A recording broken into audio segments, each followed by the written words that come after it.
So, you've gone through the beginning of the process and now you have an idea. But then the question is there an actual market for your idea? Or, in other words, can you turn that idea into a business? And not only a business, can you actually make money from that idea? That is what we will discuss today as we go through step one of our 24 step of discipline entrepreneurship. We will review a concept called market segmentation. In other words, we will explore different market opportunities for your idea so that you can identify which market will be the best market for you to begin launching your business. So there you have it. Let's fasten our seatbelts. Let's dive in and let's get to work for an exciting episode of the Business Pack.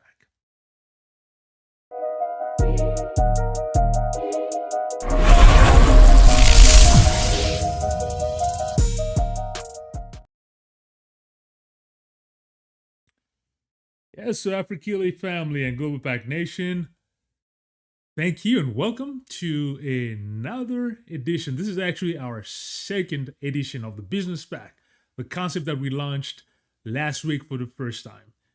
And as a reminder, this Business Pack is really geared towards bringing us tools, ideas, tangible, actionable information so that we can advance our situation using business, using entrepreneurship, and we can really move into action because the AfriKili and Global Pack platform until now has really been mostly about educating, bringing information, sensitizing, but now this is really about action. And so very excited about this. And for our first series, if you were here last week, you know that we began with step 0, which is getting started on our way towards our 24 steps into turning any idea into a successful business using the framework called the 24 steps of business entrepreneurship, a framework that is taught in some of the best business schools in the world, including the business school that I went through, which was called Rice University. And so as a reminder, so this is really the book that we'll be going through. So summarizing this, but the idea, as I said last week, is really not to just go through the theory, because this book in business school, you can go through it through 2 semesters, right? Because we had first the new enterprise class that I mentioned, which is a whole semester, which you go through these steps in a theoretical manner. And then the following semester, you go through a new enterprise lab, which is about now turning those ideas into something tangible, turning the theory into something tangible. Well, in this platform, in our new series that will come to you every Friday, the idea is not to just go through the theory, is to one, summarize it in a very short and succinct way, but secondly, really make it relatable by me showing you how I personally went through those steps, how I was able to utilize those steps to materialize that into a company so that you can be convinced that you too, by following these steps, you can turn any idea that you might have into a tangible business, into a successful business. That is my idea. That is my goal and objective. That is really a way for me to bring you value through this platform so that you have actionable way. If you were able to get the book, that is fantastic. As I said last week, it's a way for you to just go through it as we go through it together. Because as we go through it on Friday, we go through a step or 2. Sometimes I might combine 2 steps. Then you have the remainder of that Friday for the information to marinate, and you also have the weekend to work on it, and the following week, so that as we come together on the following Friday, it allows you to be able to rehash some of the concept, and then so we walk through it together. In the meantime, if you have questions or what's not, don't hesitate to send messages, comments, or what's not, so that I can answer that. And of course, subscribe to the channel. All right, if you've not done so, thank you if you've already subscribed. If not, please take a moment to subscribe. Not only will that help this platform grow, but also you. Every time we have a video posted, you will be notified. So that ensures that you do not miss the conversation, but especially this very important and very exciting business concept that we're starting you will not miss a beat as we are progressing. So, in the event where you might have missed it last week and you're not sure which book I am referring to, or maybe the picture wasn't clear, well, here it is. As you can see on the top, let me see here. On the very top, it's the old version. It's the 2013 version. So that's the version I utilized when I went through business school. But the version underneath it is here. It's this version here. It's the same book, but a revised version, which came out last year in 2024. And this is by Professor Bill Aulet, who has advised many entrepreneurship and actually many entrepreneurs, and leads the entrepreneurship program at MIT, which is obviously a great university out of Boston, Massachusetts. All right, so there you have it. So today we will go into step one. All right, so presumably, as we went through step 0 last week, which was getting started, so at this point, you have been able to answer questions. Some of the questions we reviewed last week very clearly, right? So presumably right now, you are very sure that your idea, you have identified an idea, and you're pretty sure that your idea is something that the world can benefit from. So that is not clear in your mind. So is it something the world can benefit from? The answer is yes. You're convinced that you have that idea. And then secondly, you have asked yourself, and now you're convinced that this is something that you can actually spend a big amount of time pursuing and developing. All right. And also, presumably, you have gone through different co-founders' iterations, and you have identified one or multiple co-founders that can work with you as you're transforming this idea into something tangible. So that was step 0 last week, going through all of that. Now we're going into step 1, which is called market segmentation. And for a reminder, in those 24 steps, let me also just quickly here bring up on the screen. Give me a second. So, all right. So let me project the screen. So a reminder of the roadmap, so that you just remember where we are and the 24 steps that we will go through. All right, so here it is. Okay, so let me see here.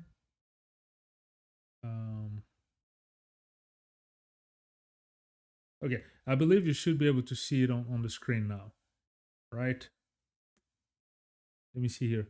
Are you able to see it on the screen? Yeah, I believe it should be on the screen. All right, so this here is the roadmap. Let me make it bigger so that we can all see.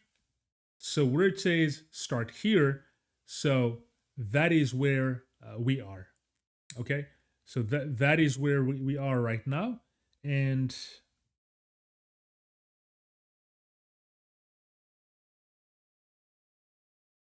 wait, did I transition this? My mistake, I did not transition the screen. All right, so there you have it. So this is the 24-step roadmap. Okay, let me make it a bit smaller here.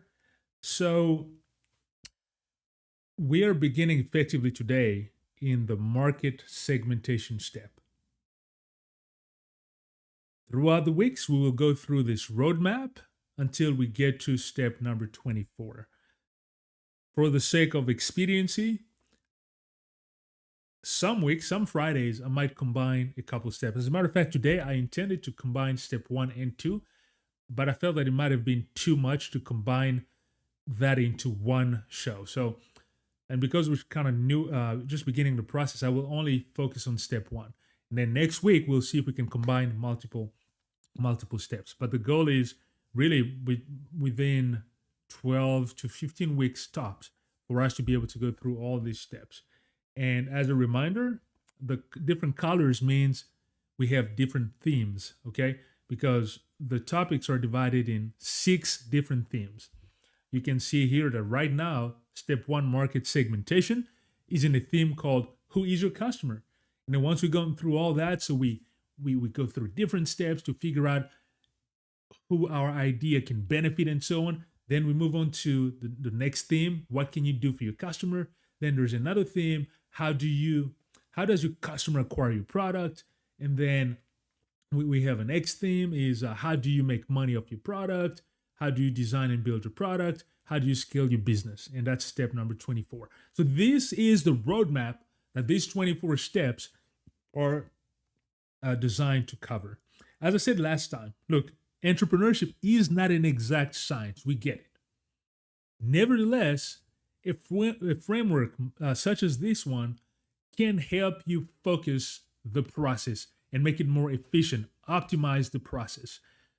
As I like to say, planning is not a guarantee to succeed. However, lack of planning is almost a guarantee to failure. So again, the roadmap, not an exact science necessarily, but it will help you optimize the process of transforming your idea into a sound business. Okay. I have gone through these steps.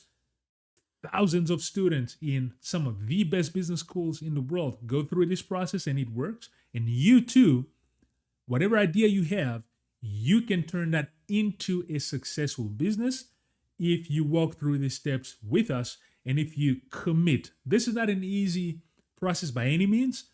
Like, worthwhile things in life are not easy. Nevertheless, one thing I can guarantee is if you're disciplined enough, right, and you choose and decide to commit to this process, you will have a roadmap to help you transform your idea into a business. I guarantee it.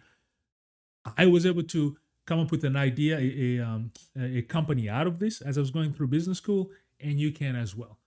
So this is what we'll cover today, the 24 steps. All right, so again, so what is market segmentation? All right, so essentially market segmentation is just the process of identifying different market opportunities for your idea. It could be different industries, different sectors. So that's what market segmentation is. Segmenting means obviously cutting or dividing. So you have an idea and there's many different possibilities out there, but you decide to divide all those opportunities into different market segments. And then as you go through this process, you gain a bit more clarity through a process of market research, and then you finally arrive at one segment or one business market opportunity that you decide to pursue. Because as you start, your resources will be limited. You will not be able to obviously start with your idea in all different market segments. You need a certain efficiency because lack of resource, lack of time. Maybe you have a job and you're doing something this on the side. There are many constraints. So you need to do it in an efficient way because you will not serve everybody as you start. And so market segmentation is that step that allows you to gain clarity and determine as much as possible what is the best market opportunity for you to pursue as you start. Now, market segmentation is not designed to give you the perfect solution as you start. Absolutely not. However, it will optimize again and it will give you a greater insight in which market market segment to follow. A reminder, as you see on the screen here, I hope you can read this. If not, let me make it just slightly bigger. We differentiated last week between SME and IDE. SME, small and medium entrepreneurship. IDE, innovation-driven entrepreneurship. This entire process focuses on IDE. If you need more specific onto it, go back to what we covered last week. It's on the channel. You'll be able to find it under the live section for last week's show. This is an opportunity for me to remind you again to subscribe so that you're reminded as new videos come up, so that if you missed the one last week, for example, going forward, you will not miss new shows as we post them. So as we talk about innovation-driven entrepreneurship, what is our definition of innovation? Based on, it's a definition also taken from the book, obviously. And so here, what we define as innovation is simply invention times commercialization. Because we saw that invention by itself is not sufficient for innovation. but you have to be able to take that invention and commercialize it at scale, right? Or put it in the market. So that's what innovation is. That's what we mean by innovation. So IDE. So your idea that you're trying to transform, this is we're really focusing on IDE innovation. All right. That being said, let's go into a market segmentation. Now, one thing to also keep in mind, there is a necessary and sufficient condition for you to have a business. So if I was to ask you as you're watching me, what do you think that is? All right. So if I was to ask you what is a necessary and sufficient condition for you to have a business, what would you say? Think about it. What is a necessary and what is a sufficient condition for you to have a business? Think. Tin, tin, tin, tin, tin, tin, tin. All right. Some of you are probably saying investors. I need a CEO. Probably saying I need a strong team. I need a competitive advantage. I need a product. Probably different answers that are coming, right? Where in your mind you're thinking, in order for me to have a business, this is a sufficient or a necessary condition that I might meet. All those answers might be true, but you know what is the most sufficient and necessary condition for you to have a business? It is a paying customer.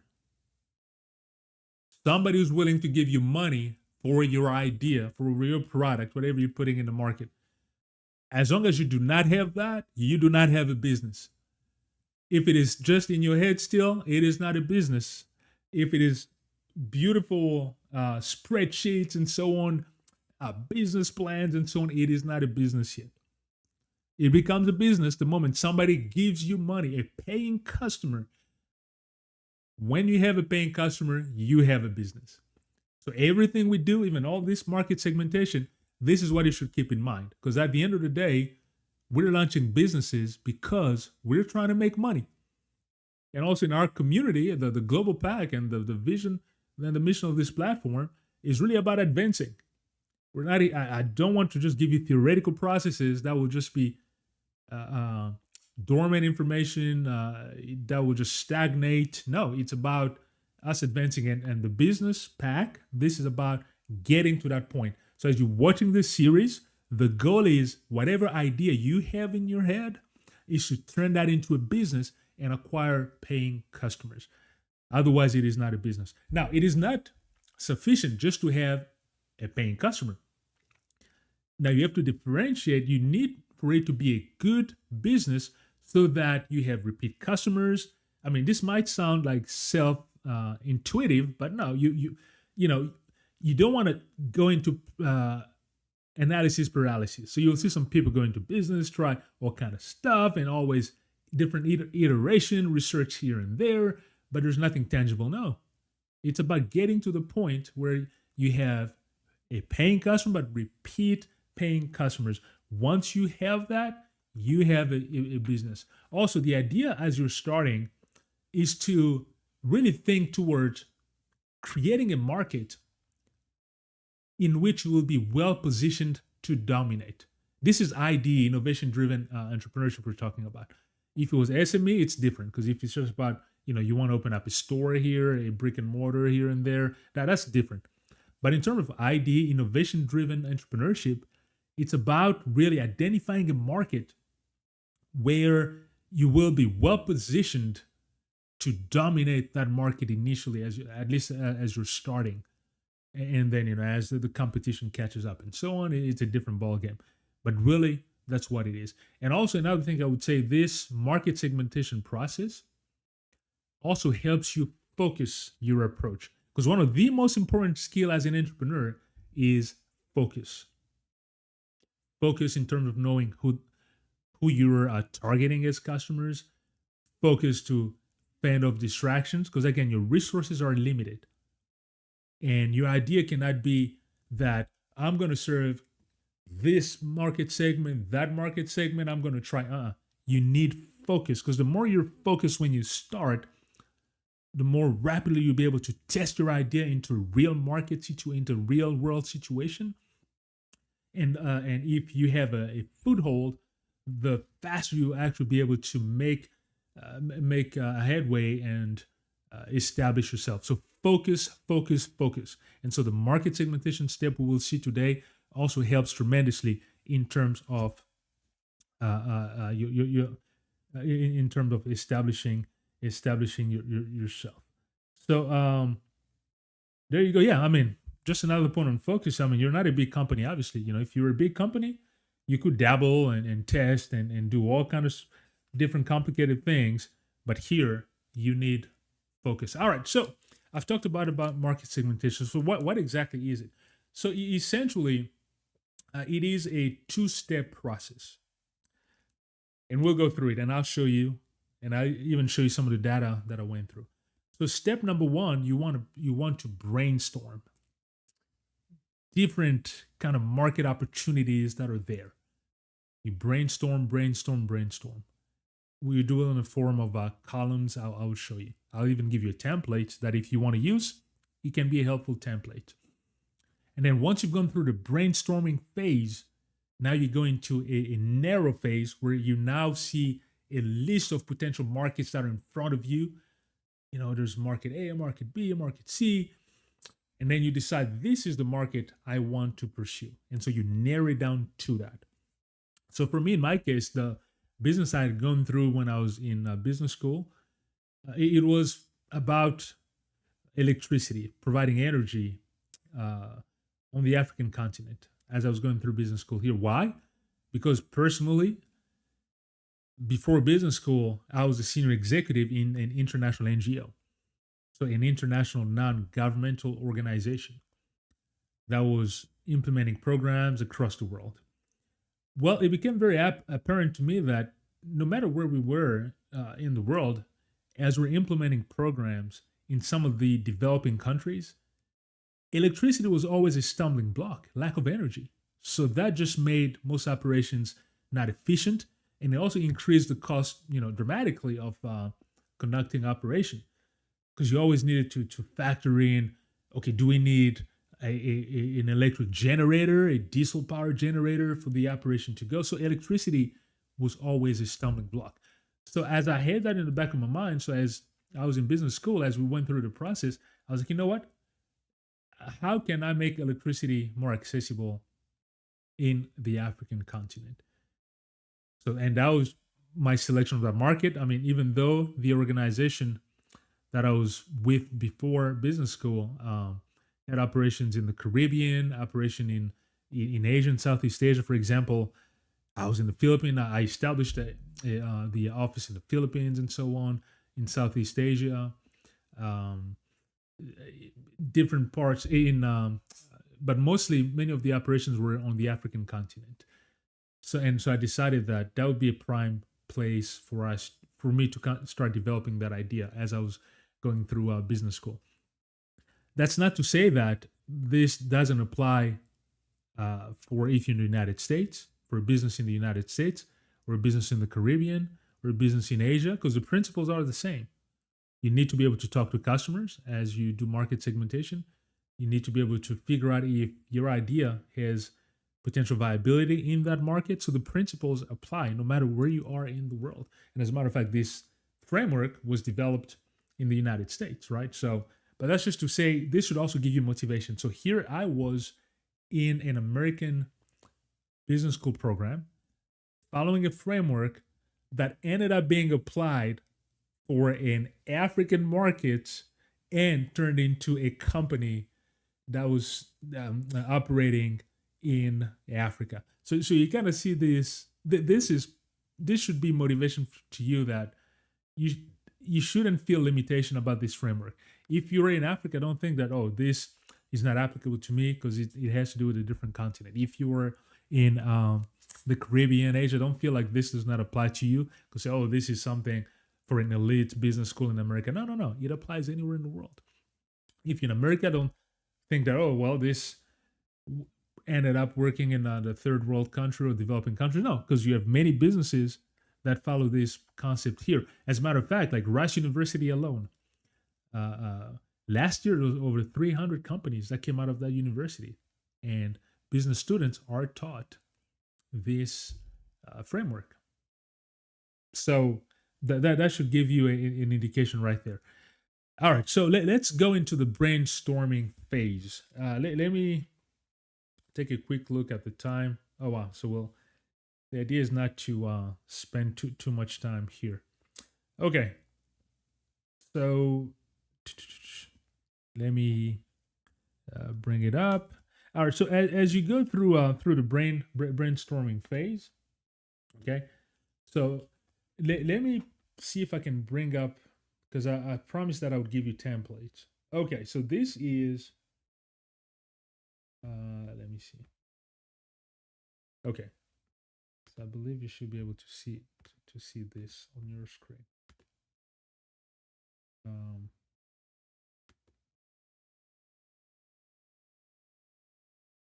Okay, so this step, and this is what again we went through. And by the way, when you go through a brainstorming phase, there is no stupid idea.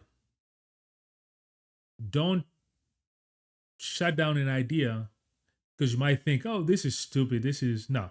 There's no stupid idea as you go through the brainstorming phase. All ideas are good. Put them out on the table as you and your co-founder or co-founders are reviewing, just brainstorming on potential market. Just lay them out on the table. All right, so that's the idea. So and then ultimately you want to focus that into like the top 10 potential market. So here's a template, for example, that we followed, and this is a template that is very, very helpful. So you will see. Let me look here. Is how big is that?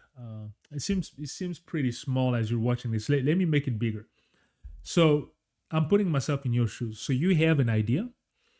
You've established it's a potential idea.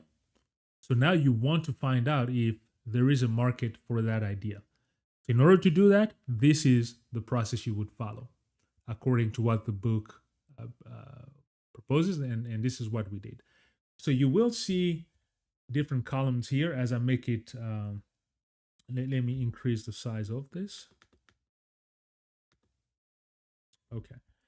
So on this column here that I'm going to highlight for you, there are different criteria that you want to follow. I'm going to go through them. First, we have the end user. The end user for your idea in whatever market you choose is whoever is going to end up using the product. It's not necessarily the customer. There's a difference between end user and customer. For example, if you're developing an idea solution for, say, a school, for example, where you have a program that will help in certain outcomes, or you have a different board, writing boards that you're selling to the school. The user is not the school per se. The school is the big customer, right? But the end user will be the teachers in the classrooms. So as you're developing the solution, as you look at different market opportunities, market possibilities, think about that. When we will talk about the end user, it's actually the people who will use your solution, not necessarily the people that will buy your solution, which could be the same, but could also be different, as I just explained in the case of the school. The application. So what exactly is the job to be done? In other words, what's the pain point? What are you trying to solve? Okay, so that's the job to be done. And what are the benefits of your solution? What value is it bringing to the people that are using it? You have to be able to determine that. Are there lead customers in that market? That would be like a lighthouse customer. That would be an early adopter of your idea. I don't know what idea might you have. Say you are trying to develop a monitoring device, for example, in sport, because sport seems to be very popular and a easy enough industry. Say you are into soccer, for example, and you said, I'm going to develop a solution that will help parents track their kids' soccer development. Because in soccer, for example, there's all these trainers out there that you pay, even in baseball or something, that you pay on the side, but you're not always sure if your solution, if what you're paying with those trainers actually translate into something tangible, into your kids actually improving, or in basketball or something. So you say, no, I have a solution that will help parents actually track how their kids are improving. Well, if that was the case, are there lighthouse customers who can be early adopters in that solution? By virtue of them adopting that, it brings a lot of light into this solution and helps in marketing and word of mouth and so on. It could be a celebrity, it could be a coach, a celebrity parent, could be something like that. So those are lighthouse customers, lead customers that are important to think about. Um, what are some of the market characteristics of that specific market? Things that can actually help or hinder the adoption of a new technology. Are there partners or players that I can partner with? Companies, sports clubs, schools that I can partner with as I'm developing this idea, as we're trying to implement it in the market. What is the size, an estimated size of that market? TAM means total addressable market. If you have 100% penetration, in other words, if I have a whole market, what is the potential size of that market if I have everybody? Competition. What is the potential competition in that market? And look at it from the customer's perspective. Because never say there's no competition, there's always competition. Even the status quo, meaning not doing anything, is competition. All right. So you want to look at it, and then actual platform is not needed. Complementary assets required. So the solution that I developed, is there something else that needs to be bought? For example, if I'm developing new type of magnetic labels or something for e-commerce platforms, how do you print those labels? Do they need an added printer on the side? So what additional assets will be required as you package that solution? So you want to have that. All right. So as I've gone through that vertical here of the questions you need to be able to answer, now let's look at the different market verticals. Ultimately, you want to get to your top 10. So as I was going through the business here, you will see I had single family house. We had a single family house with generator. We have multi-family rental units.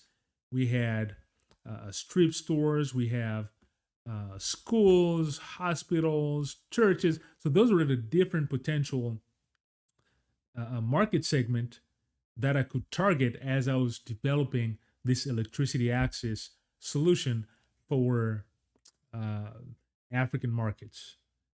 I actually decided to start with the DRC, the Democratic Republic of the Congo. And there's a commercial and residential. So you can absolutely follow these steps. The more important here, these verticals will change based on your idea. You will have different potential markets. So just brainstorm, write them, blah blah blah blah. Don't limit yourself.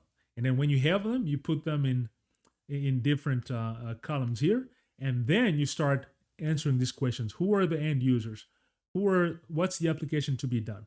Or if you want to see what it can translate into, let me show you exactly what we did in our case. So this here is a concrete example of that exercise as I went through it. Just to show you, I've hidden many columns. I think one vertical, like one market segment, is enough for you to get the point. But just to show you that there were multiple, I've copied. So you can see we had many different verticals. All right. But for the sake of our exercise, let's just look at the single family house and residential market. So this is to kind of give you an idea. So for our end user of our solution, it was a solar, actually it was about solar, generating electricity using solar panels and batteries and so on. So who would be the end user? We had our parents and kids, it was the entire family. The application to be done, in other words, the pain points. The pain points are the things that are painful that you're trying to solve, a problem that people have in the market, the problem that your solution is actually solving. So the pain points we have, we help people, moving around the house, constrained by darkness, charging their cell phones, and so on and so forth. The benefits, well, we're adding savings because some people actually had to go charge their cell phones at different locations. So being able to do it at home is a big plus. Increased productivity, more reading at home after dark. Kids can do their homework. You can do chores. You can do tasks. So increased productivity. So really, as we go down, so you can see that for all the questions we had answers. So that's the exercise you want to go. Who are the partners and so on that you can work with? You answer that. What the size of the market? Now, to this information, for example, the size of the market does not come in a vacuum. So one point I'd like to say is, ideally, this market research to get all this information, once you've brainstormed your different markets, now you need to get info. The more you can go out and actually talk to real people, the better it is. But I understand the constraint. So technology can, in a sense, be helpful. Things like ChatGPT, for example, can actually get the ball rolling, if you will. There's a prompt. I came up with a prompt. I did not use it, but say you, let me see here. Maybe I should show it to you. Hopefully I can. Let me see. Prompt.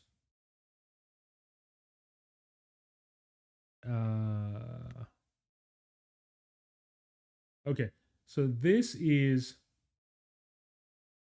a ChatGPT prompt. So you have your idea, and you're just starting your brainstorming process. And so you can try this prompt. I actually tried. I didn't try it for the business, but obviously before putting this material to present to you, I went to ChatGPT and tapped this in, and it came up with stuff. So you could say, I want to launch a XXS business. I don't know what business you want to launch. Say I want to launch an e-commerce platform, for example. So instead of this place that's highlighted, you type in, I want to launch an e-commerce platform that will distribute XXX product in the United States of America, or in Bahamas, in wherever you are. You type it in, and then you say, I need your help identifying potential industries for my idea. Provide me with a list of potential industries. So this will help you come to the verticals. Remember those verticals that I mentioned? Because that's what you're trying to come to. This is one vertical for one potential industry. This is another one. This is another one. This is another one. So this prompt will help you come up with a list of industries for the idea that you've identified. And then if you're not sure, you can say, all right, give me a list of 5 target audiences and market segment for each of the industries identified. So this is a way you could use technology, because look, there's a saying that if all the reports and everything are out there, then the innovation-driven entrepreneurship you're pursuing the market might already be out there. And really, you're trying to come up with a new way of doing things, right, in innovation-driven entrepreneurship. Nevertheless, these technology tools are a way for you to accelerate the process. AI is here to stay. So this is a way for you to incorporate. So as you go through the process, get in the habit of thinking, how can I incorporate technology in what I'm doing to make it more efficient? Okay, so AI can help in that sense. So this is a way that I saw that ChatGPT could help you get to that point. All right, so you've gone through the brainstorming process. Now, of all the verticals, you now have to decide which vertical am I going to pursue. Am I going to go with the single family? Am I going to go with the families with generators? Am I going to go with the multifamily rental units? So you must decide which vertical you want to go through. And in order for you to decide, as you narrow, there are certain questions you want to ask yourself. And I did another exercise here as I was just trying. And this,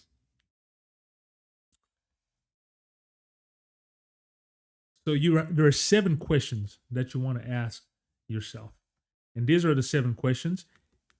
And in that grid of the different the different industries or potential market, you put a check mark, or you can put an X if it doesn't apply, and so on. Like here, I was just doing an exercise for another business. So, question number 1, you want to ask yourself: is the target customer well funded? So remember, you have different verticals, different industries, different customers. So, is the target customer well funded? So do they have money to potentially purchase my solution? Because at the end of the day, it's about getting paying customers. It's a yes. If it's a no, obviously you don't want to pursue that market right now.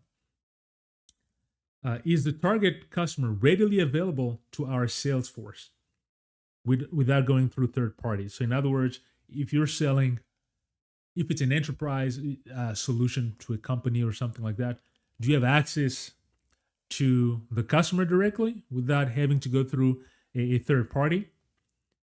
If you do, fine. If you're not, then that might be a bit of a problem. That might not be the best market to start with when your resources are limited. Question number 3, does the target customer have a compelling reason to buy? So in other words, are they better off staying with the status quo, so just business as is, business as usual, or is our idea, our product actually giving a very compelling reason to buy? Or, like today, at the current state of your idea, with the help of partners, can you deliver a whole product? So if you were to start implementing that idea right now, would you be able to deliver a product to a customer? Yes or not? If you need more like prototyping, things like that, maybe not. But it could be that the idea can rapidly materialize into something, or the idea is already fully baked and it's maybe an idea that you're selling. So you want to answer that. Now, number 5, is there entrenched competition that could block you? And look at it from the customer standpoint as well. Yes or no. Number 6, if you were to win the segment today, so that one vertical, could you be able to leverage that segment into an adjacent market? Because ultimately, any business that you scale, it's about dominating one market segment and then going into adjacent market, into the next market. The more you can do that, the more you scale. Whatever business you name, whether it's the Facebooks, the Amazon that started with the books only and now sells everything. Facebook that started wanting to only target Harvard and Ivy League universities and then grew up into everything for everybody. All this platform, WhatsApp, you name it. Initially, they start with one market segment. They dominate that market segment and then go into adjacent market. So you want to ask that question. It's kind of like the bowling alley analogy. If you're playing bowling, you have a ball that you slide, and then you have a bunch of pin right at the end of the bowling alley. So as the ball knocks down the first pin, so it should start knocking down other pins. So that's how you want to think about it. And then finally, is the market consistent with the value, passions, and goals of your founding team? That is important, because it can't just be money for the sake of making money. You really have to be honest with this. Does that compromise your values? Yes or no? If it compromises your values, it might not be worth pursuing. So and then you go through this process, and then ultimately, the ones that have the most greens or check marks or X or whatever category you use, then it's might be worth starting with that market segment as a pilot until you get to what's called a minimal viable product. We'll see it down the line, but you want to start with a product for the pilot phase. And so you select a market and then you're good to go. All right. So how long should you take to actually do this process? The answer is obviously it depends. Let me go back into the big screen here. Okay. All right. How long? The more really you talk to people, the better it is. But once you can answer those questions on the grid or the spreadsheet I mentioned, the better it is. And you might have to do some preliminary research in addition to talking to people. Like for me, in the case of the electricity access, I had to obviously do some more research with like the World Bank and things of that nature, the local regulatory agency. But whatever your business is, depending on the scales, you might need to also do additional preliminary research by getting reports and things of that nature that just get different bits and pieces of information, and then you put it together, and then you go. But yeah, but also don't make it a never-ending process. Like, don't get stuck in analysis paralysis. Okay, this is a framework at the end of the day. This is not to be just followed as an exact science and not give yourself room. No, even the 24 steps that we'll go through, you don't necessarily have to go through it in a linear way. You can jump to other steps. It's an iterative process. So as you go through one step, you can come back. And even the ones you go through, like this market segmentation, I can guarantee as you start evolving, you will come back to it and you'll make some changes. So this is an iterative process. Let's definitely keep that in mind. All right, folks. So 47 minutes. The goal was to keep these business pack talks to between 30 to 45 minutes. We've already exceeded 47 minutes. So I think it's better for me to end up here. Look, this is an organic process. This is not a recorded show, as you can tell. I really want to make it authentic. The idea, I hope I'm doing a good job of this, but the idea, I really want you to understand one thing. I'm a regular person just like you. I could develop a company following these frameworks. Hundreds of people are doing it, and you can as well. These are not just theoretical steps. These steps work. And at the end of the day, as is the case with this platform, really want to be able to help our community advance. The global P.A.C, the global Pan-African community, people of African descent around the world, getting tools to help you advance, in this case, business, entrepreneurship, because entrepreneurship is a great tool. But almost anybody, also anybody that might be watching that just needs guidance, entrepreneurship guidance, this is for you. All right, so as we conclude, let me remind you to please subscribe to the channel. Help this concept grow, like, share, send your comments. If some of the concepts I reviewed, I went too quickly or maybe it wasn't clear enough, let me know and I can rehash it. Let me know what you'd like to see and so on. But let's have an interactive relationship as we grow this concept. For those of you that are ready, sign up to the channel. Thank you very much. Really appreciate it. Okay, on that note, make sure to tune in next week. Next Friday will come up as we review step number 2, where we will go from now that you have all these different markets, how do you actually now select what's called a beachhead market? I will explain what beachhead is all about, what a beachhead market is, how to select that, and how to make sure you position yourself to really dominate that beachhead market, which is what we'll review next week. So until next time, peace be with you. Asante sana, which means thank you very much in Swahili. This was Tony Mfumu Simba, and thank you very much. See you next time. Bye-bye.